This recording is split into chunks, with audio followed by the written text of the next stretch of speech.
O ito lang mga ka-supremo natin. Ang kinakalas dyan pagka tayo magagawa ng starter or carbon brush, tinatanggal yung dito gis 10mm, tapos itong bolt tatanggalin natin. Pag natanggal natin yan, o ito mga idol, ngayon nakalasan natin yung tornilyo, hugutin na natin ganyan. Suwalin nyo lang ng konti doon, matatanggal na. Huwag yung papaluin kasi nalalaglag yung magnet nito. Sa mga gusto naman magtanda, para hindi magbaliktad yung ikot, guhitan nyo na dito para sigurado.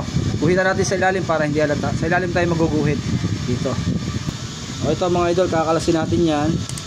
Yung 2 bolt na yan, yung mahaba, tanggalin yan. O ito, tanggalin natin yung 2 tornilyo. Ngayon, tanggalin natin to. Ayan. Tapos, yan, tama, sira nga yung oil seal kaya hindi tumagal. Napasok. Yan o, nadurog o. Napasok siya ng langis. Kaya hindi tumagal. Ayan o, naluto na nga yung ano niya. Bagong bago pa, 4 months o. Yan o, lagas mga idol o.